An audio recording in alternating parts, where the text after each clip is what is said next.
ഞങ്ങളും ക്രൂശിക്കപ്പെട്ട ക്രിസ്തുവിനെ പ്രസംഗിക്കുന്നു. ദൈവ തിരുനാമത്തിന് മഹത്വം ഉണ്ടാകട്ടെ.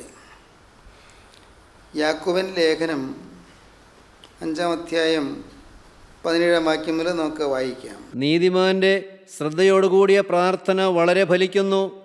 ഏലിയാവ് നമുക്ക് സമസ്വഭാവമുള്ള മനുഷ്യനായിരുന്നു. മഴ പെയ്യാതിരിക്കേണ്ടതിന് അവൻ പ്രാർത്ഥനയിൽ അപേക്ഷിച്ചു. 3 സംവത്സരവും 6 മാസവും ദേശത്ത് മഴ പെയ്തില്ല. അവൻ വീണ്ടും പ്രാർത്ഥിച്ചപ്പോൾ ആകാശത്തു നിന്ന് മഴ പെയ്തു, ഭൂമിയിൽ ധാന്യം വിളഞ്ഞു. ദൈവത്തിന് സ്തോത്രം. മഴയില്ലാത്ത ദേശത്ത് മഴ പെയ്തു. 3.5 വർഷം മഴയില്ലാതിരുന്നു. എന്നാൽ ഏലിയ പ്രവാചകൻ പ്രാർത്ഥിച്ചപ്പോൾ മഴ പെയ്തു. ദൈവസന്നിധിയിൽ വിശ്വസ്തയോടെ നിന്ന ഏലിയാവ് കർത്താവിനോട് പ്രാർത്ഥിച്ചു. നാളുകളായി മഴയില്ലാതെ വരണ്ടു പോയ ഭൂമിയിലേക്ക് മഴ പെയ്യിക്കണമേ എന്ന് പ്രാർത്ഥിച്ചു. വലിയൊരു യാഗം അതിനു മുമ്പ് നടന്നു കഴിഞ്ഞിരുന്നു.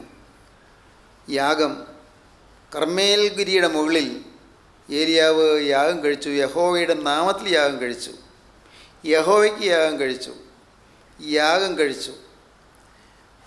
ദൈവസന്നിധിയിൽ നമ്മുടെ പ്രാർത്ഥന ചെല്ലണമെങ്കിൽ അതിൻ്റെ പിന്നിൽ ഒരു യാഗം ആവശ്യമാണ്. യാഗം കഴിച്ചെങ്കിൽ മാത്രമേ ദൈവസന്നിധിയിൽ പ്രാർത്ഥന ചെല്ലുകയുള്ളൂ.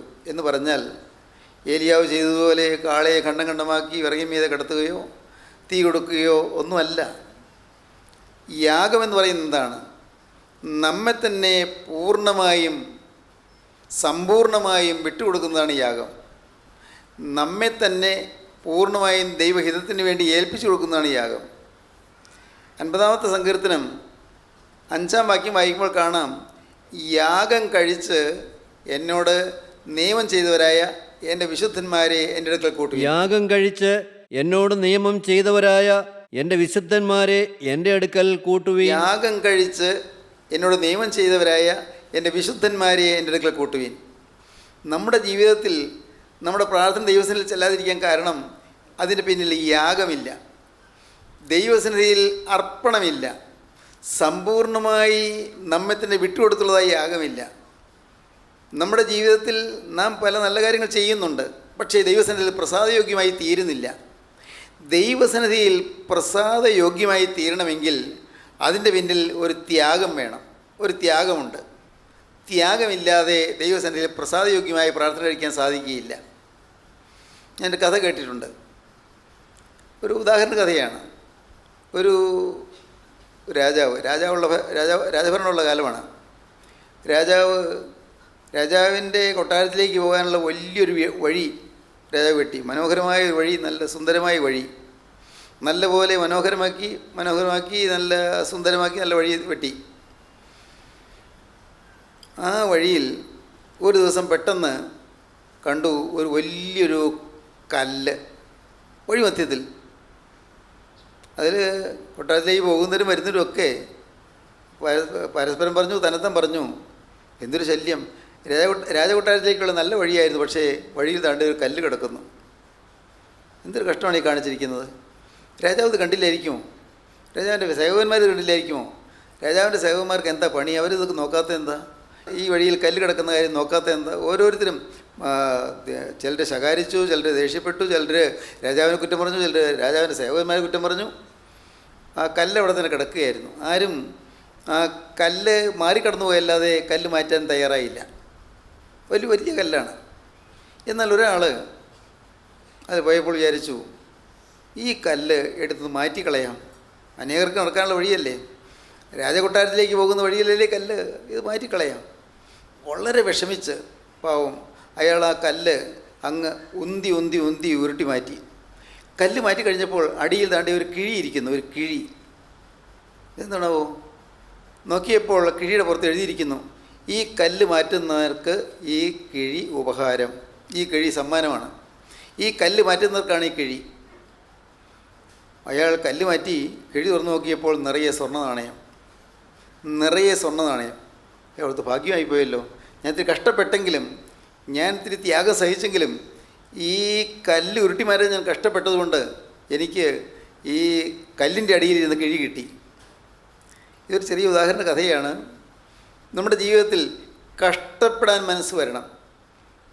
മറ്റുള്ളവരിൽ കുറ്റം ചാരുകയല്ല വേണ്ടത്, മറ്റുള്ളവരെക്കുറിച്ച് പരാതി പറയുകയല്ല വേണ്ടത്. ഒരു ചൊല്ലുണ്ട്, it is better to light a candle than to curse the darkness. ഇരുളിനെ ശപിക്കുന്നതിനേക്കാൾ ഒരു ചെറുതിരിയെങ്കിലും കത്തിക്കുന്നതാണ് നല്ലത്. It is better to light a candle than to curse the darkness. ഡാർക്ക്നെസ്സിനെ നമുക്ക് ഇരുട്ടിനെ വേണമെങ്കിൽ നമുക്ക് ശപിക്കാം, അതുകൊണ്ട് കാര്യമില്ല.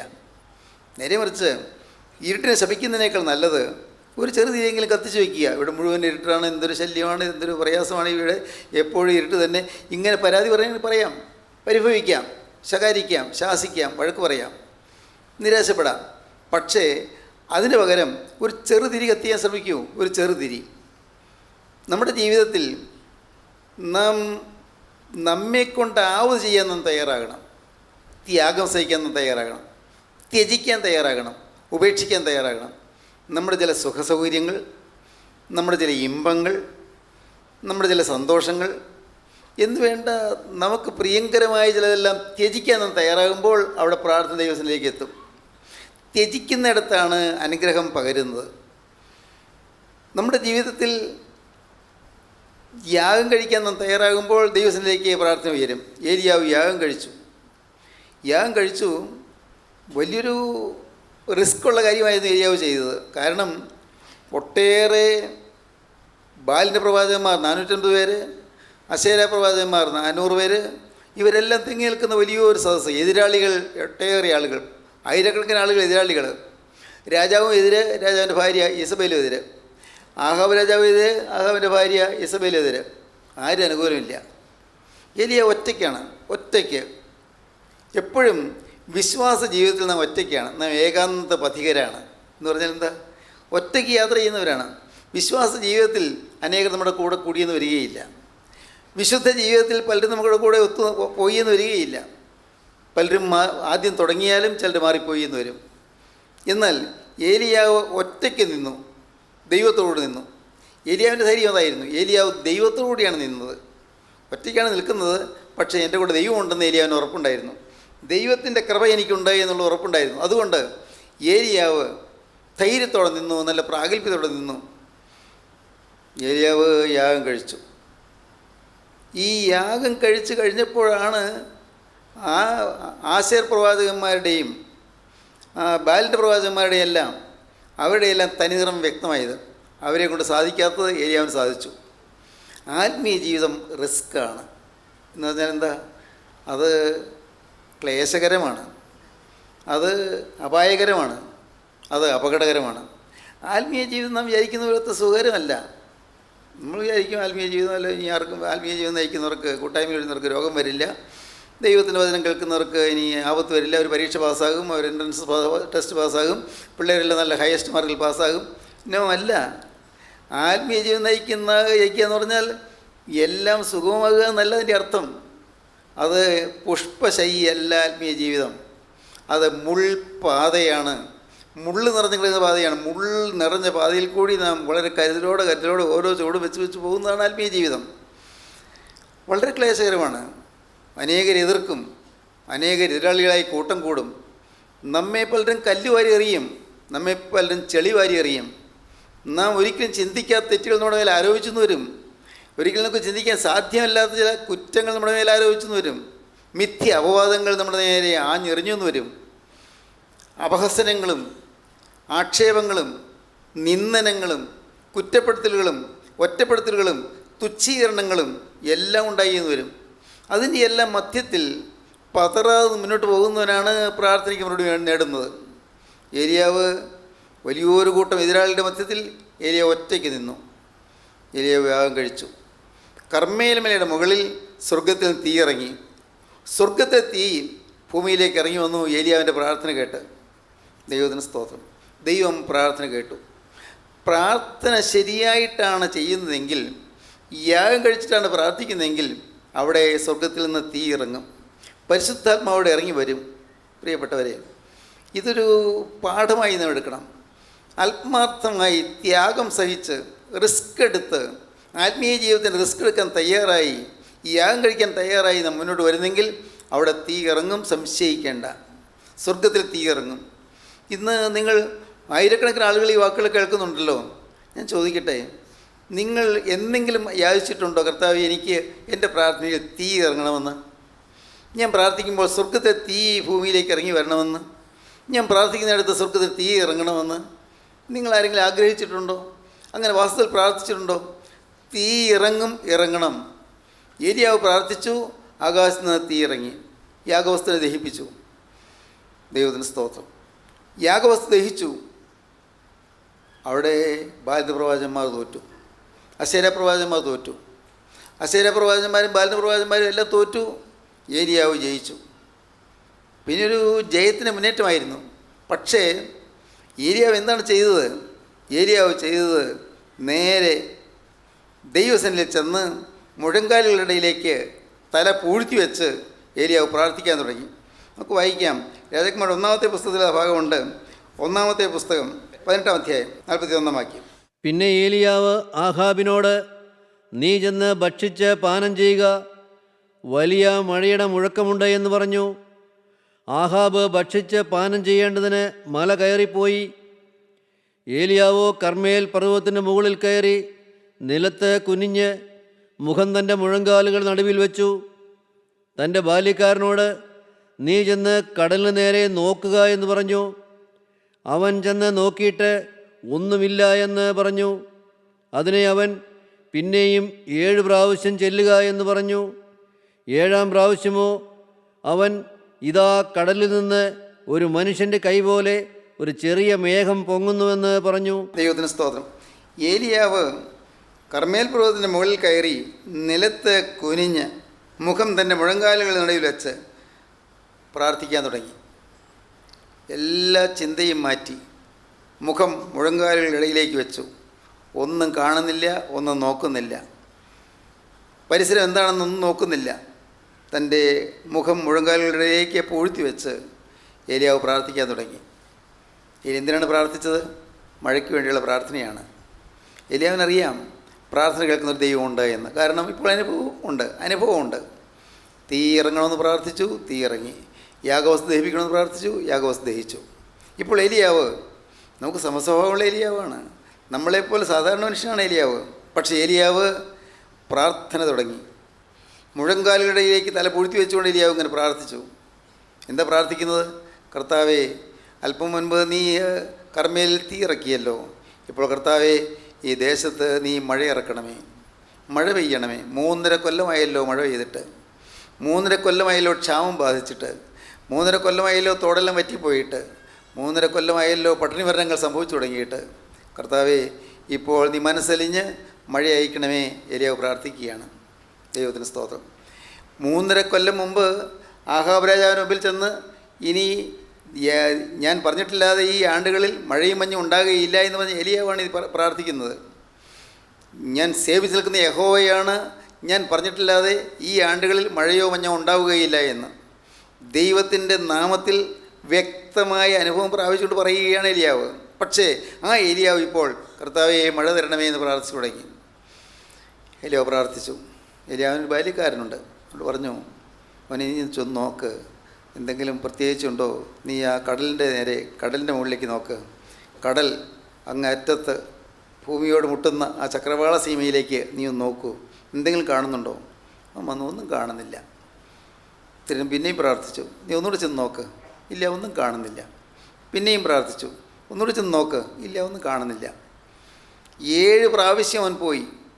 7-ാം പ്രാവശ്യം വന്നപ്പോൾ അവൻ പറഞ്ഞു, ഞാൻ ഒരു കൈപ്പത്തിയോളം മേഘം കാണുന്നുണ്ട്. ഒരു കൈപ്പത്തിയോളം മേഘം, അല്പമേ ഉള്ളൂ, ഒരു കൈപ്പത്തിയോളം മേഘം. ഏലിയാവ് തൃപ്തിയായി, സന്തോഷമായി. കടലിൽ നിന്ന് ഒരു കൈപ്പത്തിയോളം മേഘം പൊങ്ങുന്നു ഏലിയാവ് കണ്ടു. ദൈവത്തിന് സ്തോത്രം.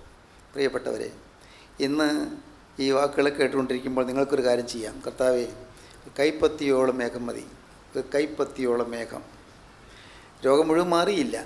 കർത്താവേ, രോഗം മാറുമെന്നതിൻ്റെ ഒരു ചെറിയ ലക്ഷണം നീ കാണിച്ചു തരണമേ. നന്മയ്ക്കായി ഒരടയാളം എനിക്ക് തരണമേ. നിൻ്റെ ദാസന് അതിന് ശക്തി തന്ന് നിൻ്റെ ദാസിയുടെ പുത്രനെ രക്ഷിക്കണമേ. എന്നെ പകയ്ക്കുന്നവർ കണ്ട് ലജ്ജിക്കേണ്ടതിന് നന്മയ്ക്കായി ഒരടയാളം എനിക്ക് തരണമേ. കർത്താവേ, രോഗം മാറിയില്ല, പക്ഷെ മാറുമെന്നതിൻ്റെ ഒരു സൂചന നീ തരണമേ കർത്താവേ. മാറാൻ പോകുന്നുള്ളതിൻ്റെ സൂചന നീ തരണമേ. സൂര്യൻ ഉദിച്ചില്ല, പക്ഷേ സൂര്യൻ ഉദിച്ച് പൊങ്ങുന്നതിന് മുൻപുള്ള ആ കിഴക്കേ ആകാശത്തിലെ ആ ചുവപ്പ് ഒന്ന് കാണിച്ചു തരണമേ. സൂര്യൻ ഉദിച്ചില്ല, സൂര്യപ്രകാശം വന്നില്ല, പക്ഷേ കിഴക്കേ ആകാശത്തിൽ പയ്യെ സൂര്യൻ ഉദിച്ചു വരുന്നതിൻ്റെ മുൻകൂട്ടി തെളിവായിട്ട് ചുവപ്പ് രാശി വീശുന്നല്ലോ കർത്താവ്, അതെനിക്ക് കാണിച്ചു തരണമേ. ദൈവത്തിന് സ്തോത്രം. ചില ലക്ഷണങ്ങൾ കാണുന്നുണ്ട് പ്രിയപ്പെട്ടവരെ, മഴയുടെ ലക്ഷണങ്ങൾ കാണുന്നുണ്ട്, അനുഗ്രഹത്തിൻ്റെ ലക്ഷണങ്ങൾ കാണുന്നുണ്ട്, അനുഗ്രഹത്തിൻ്റെ കൈപ്പത്തികൾ കാണുന്നുണ്ട്. നിങ്ങൾക്ക് പ്രാർത്ഥിക്കാം, ചോദിച്ചു വാങ്ങാം. ദൈവത്തിന് സ്തോത്രം. പ്രിയപ്പെട്ടവരെ, നിങ്ങൾ ദൈവത്തോട് ചോദിച്ചു വാങ്ങണം. കർത്താവേ, അധരങ്ങളുടെ യാചന നിഷേധിക്കാത്തനായ ദൈവമേ, കർത്താവേ, എൻ്റെ പ്രാർത്ഥന നീ കേൾക്കണമേ. ഇനി കൈപ്പത്തിയോളം മേഘം കാണിച്ചു തരണമേ. നാളുകളായി ഞാൻ പ്രാർത്ഥിക്കുന്നില്ല കർത്താവേ, നാളുകളായി ഞാൻ അപേക്ഷിക്കുന്നില്ല കർത്താവേ, ഒരു കൈപ്പത്തിയോളം മേഘം നീ എനിക്ക് കാണിച്ചു തരണമേ. പ്രാർത്ഥിക്കാം. ഏലിയാവ് പ്രാർത്ഥിച്ചു. ദൈവത്തിന് സ്തോത്രം. 7-ാം പ്രാവശ്യം ബാല്യക്കാരെന്ന് പറഞ്ഞു, കൈപ്പത്തിയോളം മേഘം കാണുന്നുണ്ട്. സ്തോത്രം. പ്രിയപ്പെട്ടവരെ, നിങ്ങൾക്കറിയാമോ, ദേശത്തെമ്പാടും കൈപ്പത്തിയോളം മേഘം ഉയരുന്നുണ്ട്.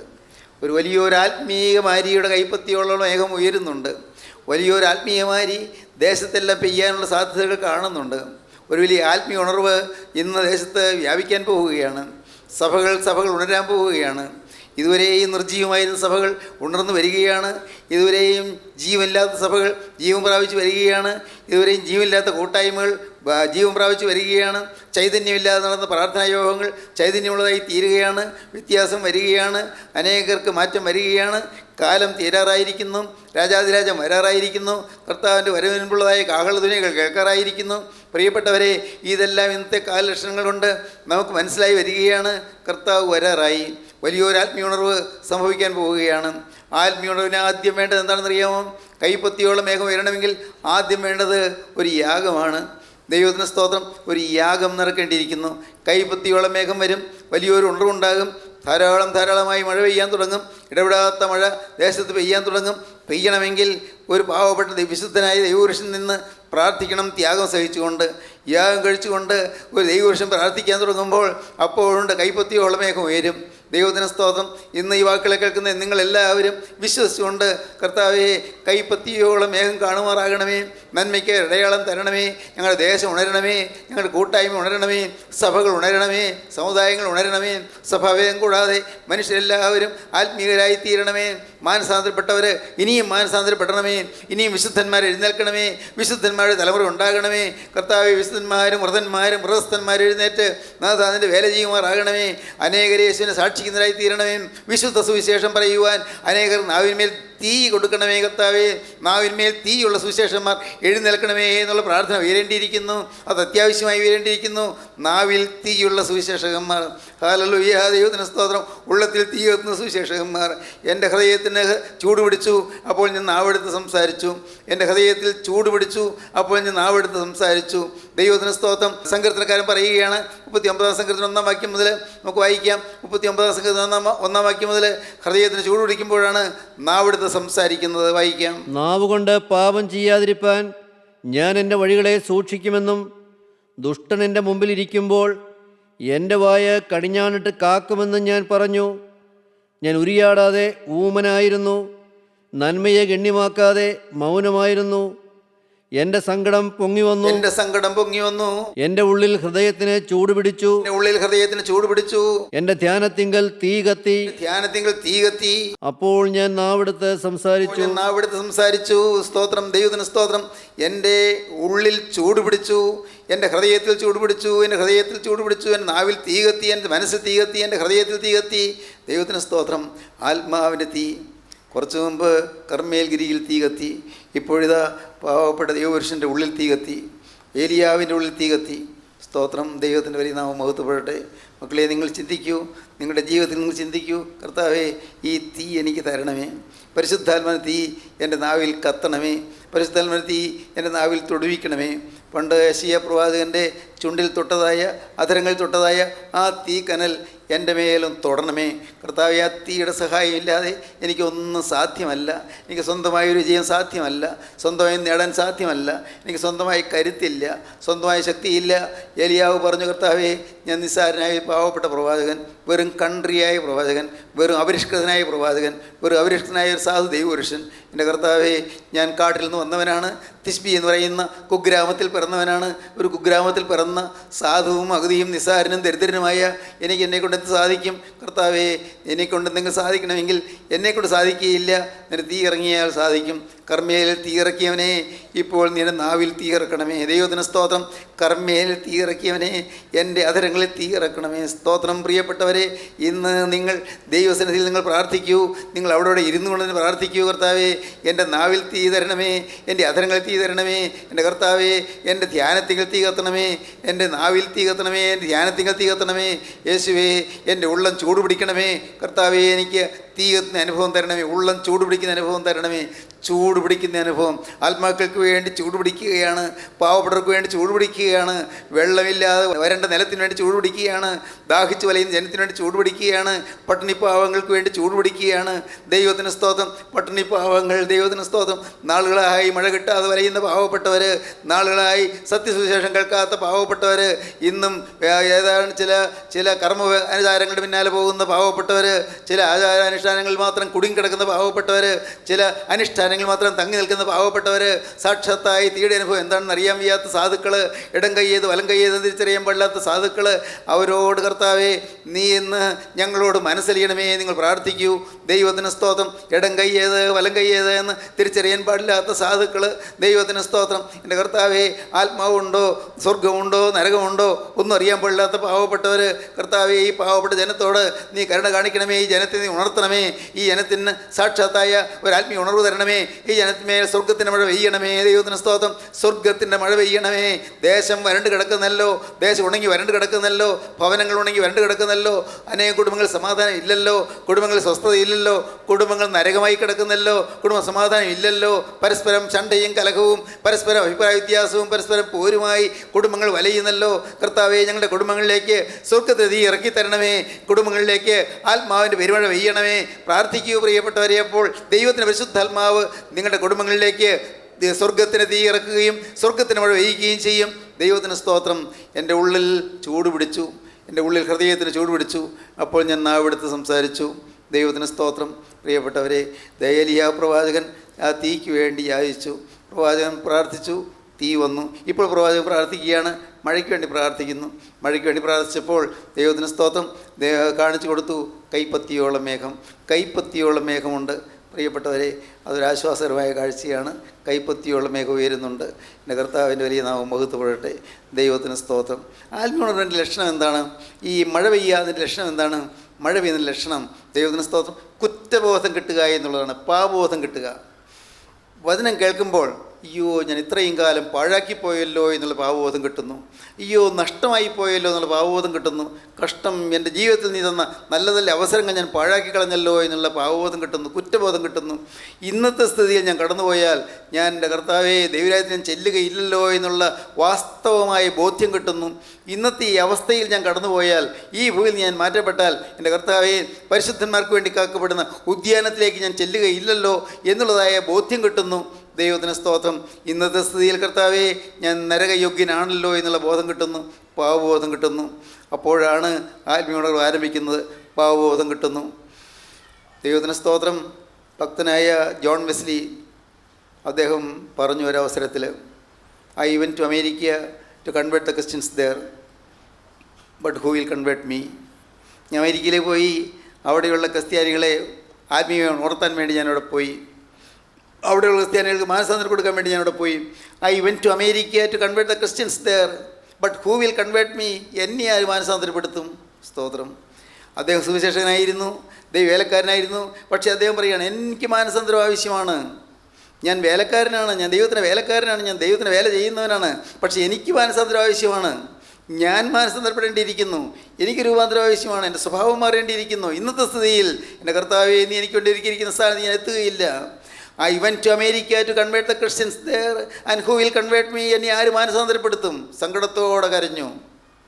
തുടർന്ന് വെയിൽസിലെ ആത്മീയമുണർവുണ്ടായി. ഭയങ്കരമായ വലിയൊരു ആത്മീയമുണർവുണ്ടായി. ഒരു ദൈവവിശ്വാസി, ഒരു ദൈവത്തിൻ്റെ വേലക്കാരൻ ഉണർന്നപ്പോൾ, ദൈവത്തിൻ്റെ വേലക്കാരൻ ഉണർന്നപ്പോൾ അവിടെ ആത്മീയ ഉണർവുണ്ടായി. ഇന്നത് കേട്ടുകൊണ്ടിരിക്കുമ്പോൾ നിങ്ങൾക്ക് വേണമെങ്കിൽ ആത്മീയ ഉണർവുണ്ടാകാം. കർത്താവേ, എനിക്ക് മാനസാന്തരം ആവശ്യമാണ്. എനിക്ക് മാനസാന്തരം ആവശ്യമാണ്. എൻ്റെ പ്രാർത്ഥന നീ കേൾക്കണമെങ്കിൽ എനിക്ക് മാനസാന്തരം ആവശ്യമാണ്.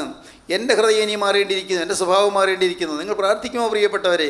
കർത്താവിൻ്റെ കരങ്ങളിലേക്ക് കൊടുക്കുകയും നിങ്ങൾ പ്രാർത്ഥിക്കുകയും, കർത്താവേ എന്നെ മാനസാന്തരത്തിലേക്ക് നയിക്കണമേ, എൻ്റെ ഹൃദയത്തിൽ മാനസാന്തരം തരണമേ, എനിക്ക് സ്വഭാവ രൂപാന്തരം തരണമേ, സ്വഭാവം മാറ്റിത്തരണമേ. കർത്താവേ നിൻ്റെ തിരക്തത്താൽ എന്നെ വിശുദ്ധീകരിക്കണമേ, പരിശുദ്ധാത്മാവിനാൽ നവീകരിക്കണമേ, പരിശുദ്ധാത്മാന ശക്തിയാൽ എന്നെ പുതുതാക്കി തീർക്കണമേ, പരിശുദ്ധാത്മാന ശക്തിയാൽ എന്നെ പുതുതാക്കി തീർത്ത് നവീകരിച്ച് എൻ്റെ മേൽ നിൻ്റെ ആത്മാവിനെ പകരണമേ. പ്രാർത്ഥിക്കൂ പ്രിയപ്പെട്ടവരെ, ദൈവകരങ്ങളിലേക്ക് ഏൽപ്പിക്കൂ. ദൈവത്തിന് സ്തോത്രം. നമുക്ക് പ്രാർത്ഥിക്കാം. സ്നേഹവാനെ, മഹാപരിശുദ്ധനായ ഞങ്ങളുടെ സ്വർഗീയ പിതാവേ, ഈ നല്ല സമയത്തിനായി സ്തോത്രം. ഈ വചനം കേട്ട് എല്ലാവരെയും അനുഗ്രഹിക്കണമേ. അപ്പോൾ ഈ മക്കളുടെ മേൽ തൃക്കരം വയ്ക്കണമേ, സമാധാന ജീവിതം കൊടുക്കണമേ, സ്വൈര ജീവിതം കൊടുക്കണമേ, ആശ്വാസ ജീവിതം നൽകണമേ, ഭാവി അനുഗ്രഹീതമാക്കി തീർക്കണമേ. അവിടുത്തെ രണ്ടാമത്തെ ഒരു മക്കളെല്ലാവരെയും ഒരുക്കണമേ. യേശുവിൻ നാമത്തിൽ തന്നെ ആമീൻ.